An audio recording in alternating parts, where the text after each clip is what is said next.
building heritage, history, and hope.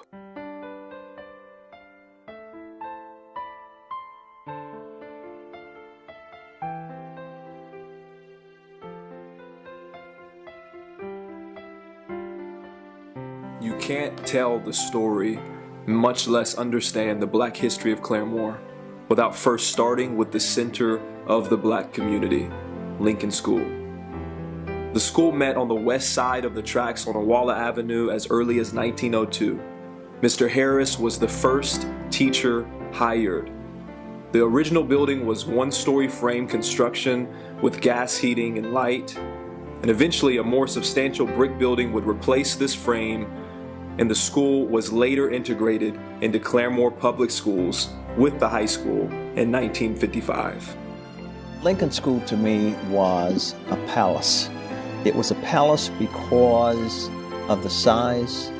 It was a palace because the hallways were just immaculate. I mean, you could see your face on the floors of the hallway. And I suppose it was the old marble floor, dark, but it was spit-shined every day of the week. It was never a drop of any food, paper, anything. And they were very strict about that. Mrs. Jones, Mr. Morris, and Mrs. Troop, the hallways and the classrooms must always be perfectly clean. And they kept them. We kept them that way because that's what we had to do, we were supposed to do.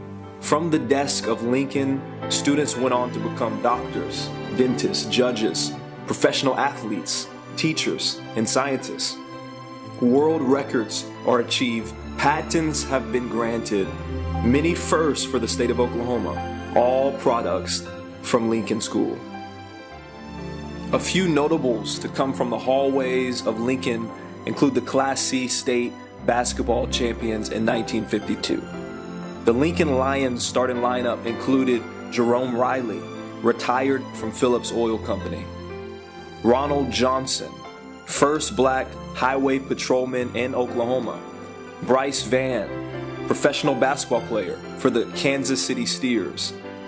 The successful Black graduates didn't stop in the 50s.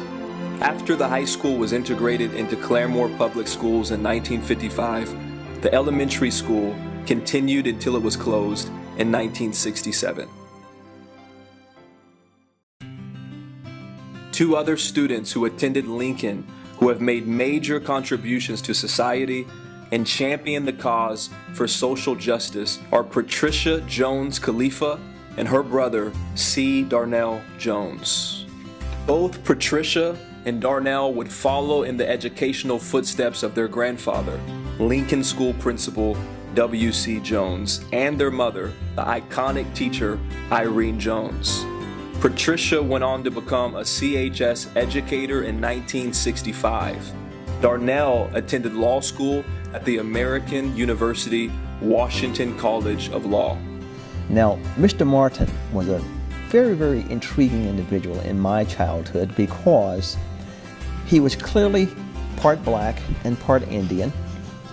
He had a horse and a trailer that the horse pulled, and he would, as children, give us rides on the back of that trailer up and down Cherokee Avenue.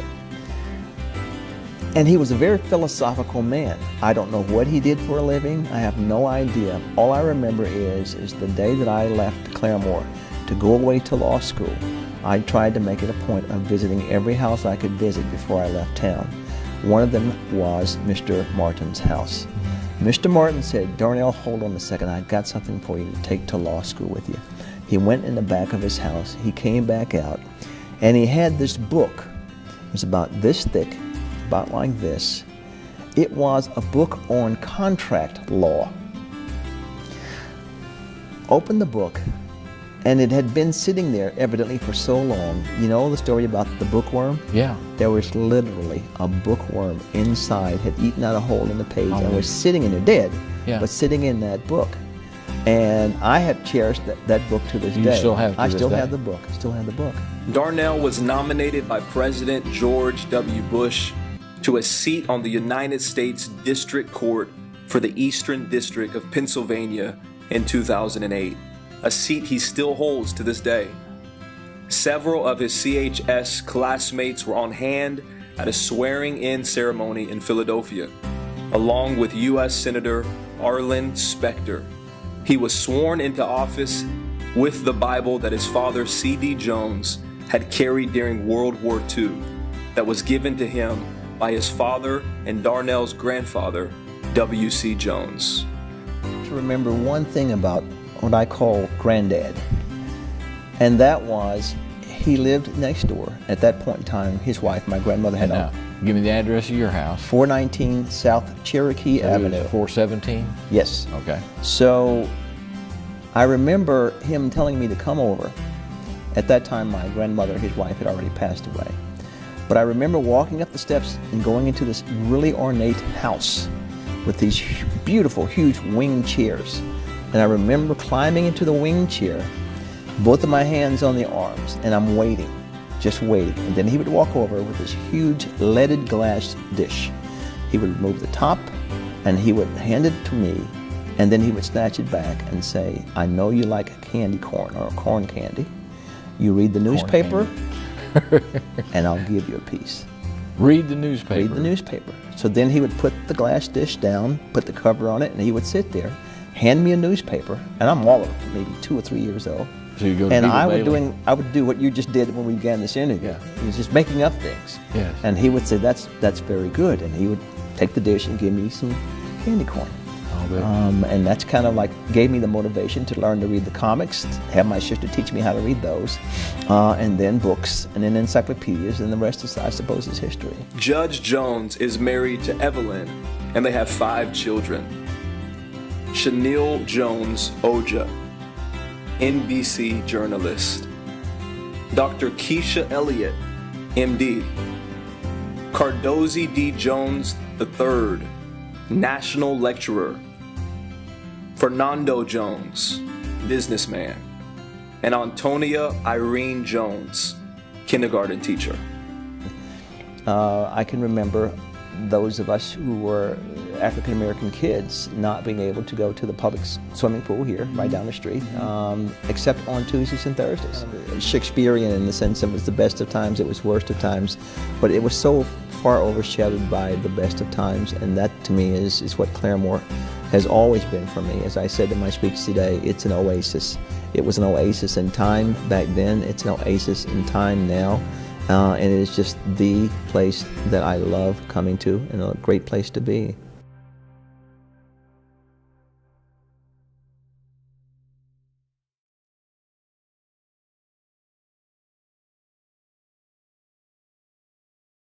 Local black historian Jerome Riley from the Lincoln State Championship team shares a few glimpses of what life was like growing up black in Claremore during the 40s and the 50s. Whenever we went to the theater, there were 3 theaters here in Claremore back in those days, in 49 and 50, early 50s, with the Yale, the Cadet, and the Palace. But when we went to the Yale theater, you didn't sit, you had to go up in the balcony where the projectors were. You couldn't sit down with the whites. You had to go up in the balcony. And when we went to the restroom, see, we couldn't use the restrooms there in the theater. We had to go down to the courthouse because the Yale theater was right there on, Missouri Street. If you know where the Federal Building is now, that used to be the old post office. Well, right next to it was the Yale Theater. And of course, we had to go to the courthouse to use the restrooms. And of course, that wasn't too far from where we were, but if you had to use the restroom, you had to go to the courthouse and use the restroom. You couldn't use the restroom. There were numerous black businesses here in Claremore that people don't know about. But it's back to what I was said about separation of the races of people. There weren't any blacks that lived in the white part of town. And if you know Claremore, you take First from where First Street is right now. First Street is where it is now. From there on back was black. There wasn't any blacks that lived, in this direction. But the blacks lived, and then on the north side of town, Across the tracks, you were still separated. There wasn't any, on Oella Street, from there on back was a black residential area. There wasn't any live on the east side of town. And that's what separated. So you take just south of the courthouse, that was First Street, First in Missouri. There were numerous black businesses up and down that street. And there was Johnson Hotel, there was Big Daddy Chef Barbecue and Recreation, there was barbershops. In fact, there were 2 barbershops on South Missouri. And during that time, it was still the same thing.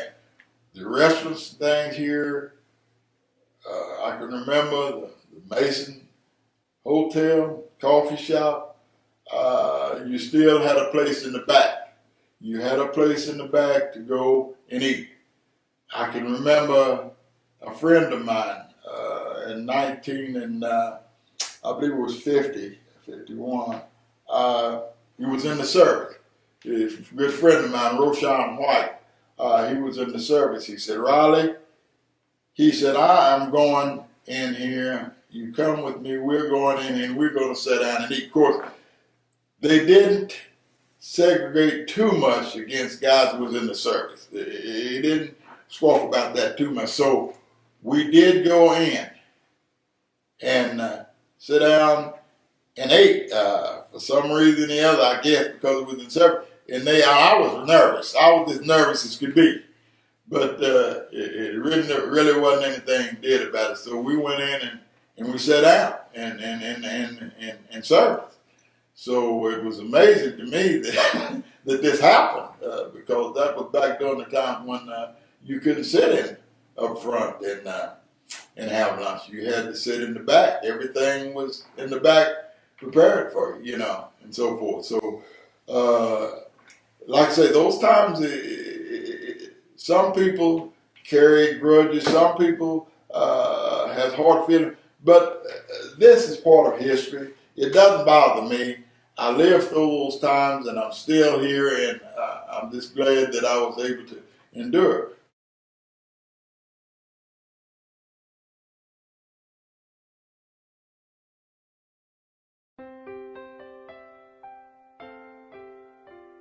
"1956 marked the first year after integration, and Claremore High School graduated 3 black students that year.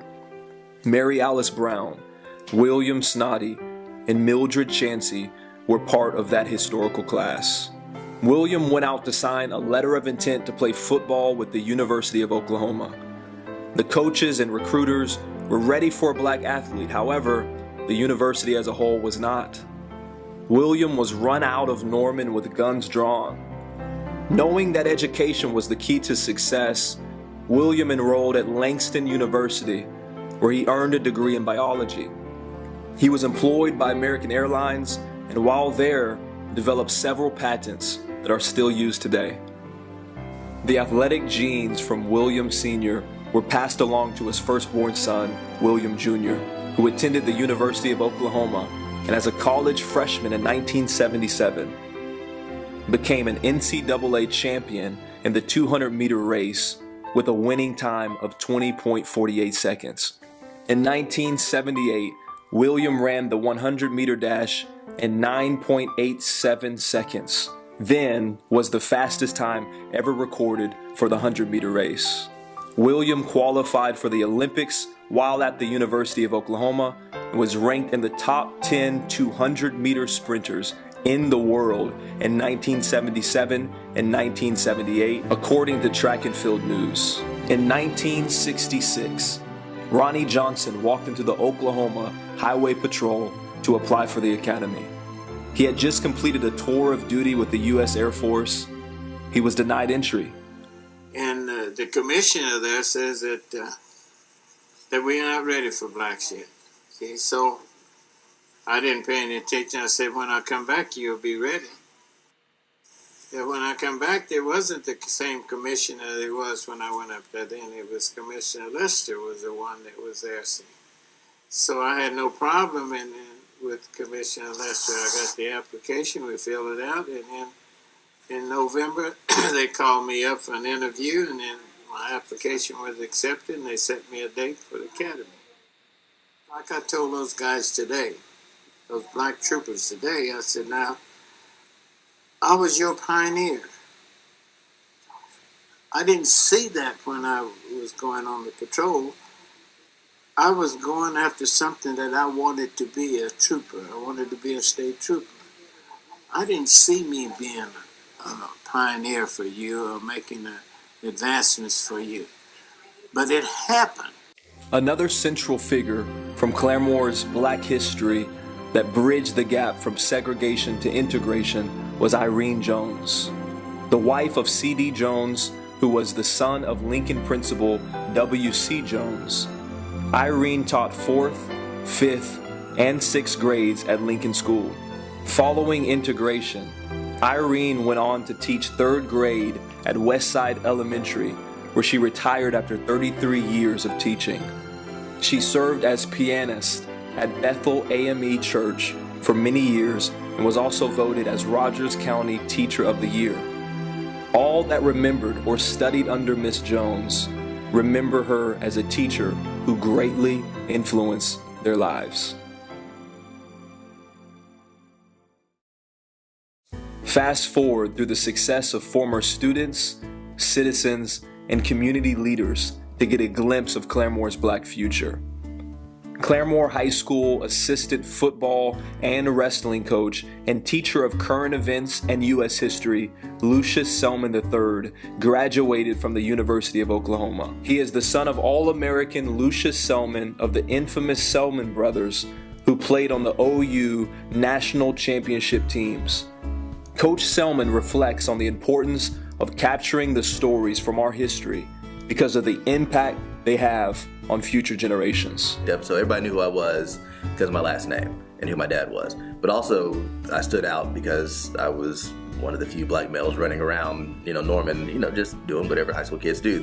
So that stood out as well. So it was, you're black and you're also a Selman, or you're Selman and you're black, however you want to look at it. And then, so there was a bit of notoriety there that I didn't run from it, but also didn't put it out there like, this is who I am, this is where I come from. It just, if you knew, you knew, and if you didn't, I wouldn't be the first one to tell you. I had other people like, who he is? And that's not important. Like, you need to know who I am first.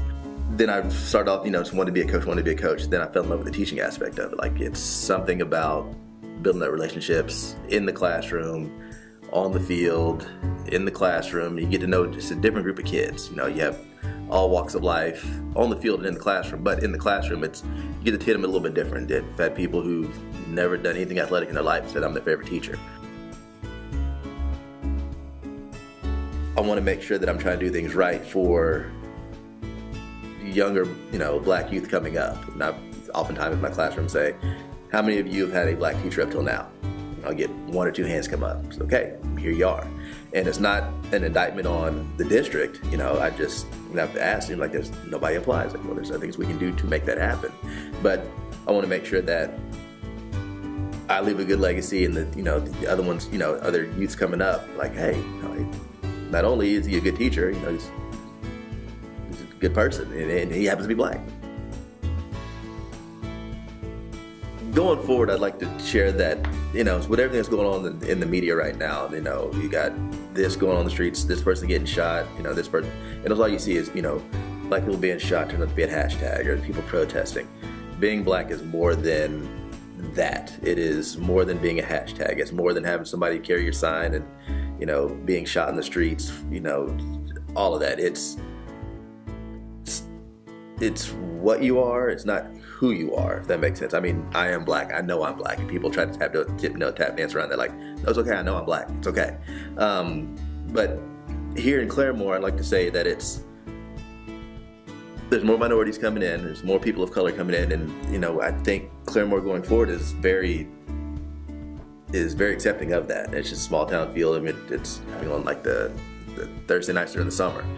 You see all walks of people out there, black, white, social economic status, wherever, out there mingling, and I've never heard a bad thing about it out there.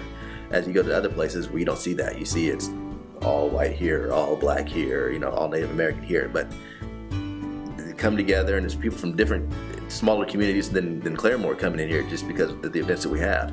And like I said, I think the town itself is really good about that. And I think going forward, we can do even bigger and better things just because I think that's what this town is about. Set their goals to, I want to be up here, and they can see people of all who don't look like them or who look like them doing something at a college campus. And it might not mean anything to them right then, but it'll plant the seed for going forward. And that's what we're trying to do, is we're building to the future to make things better.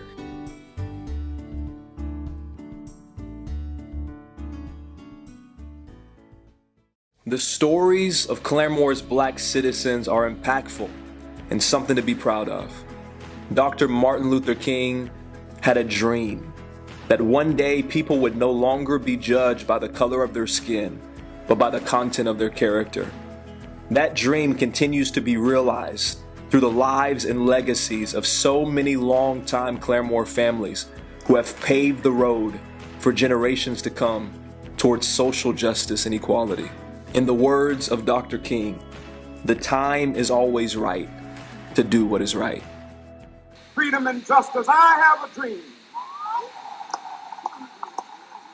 that my 4 little children will one day live in a nation where they will not be judged by the color of their skin, but by the content of their character. I have a dream today.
What is your dream?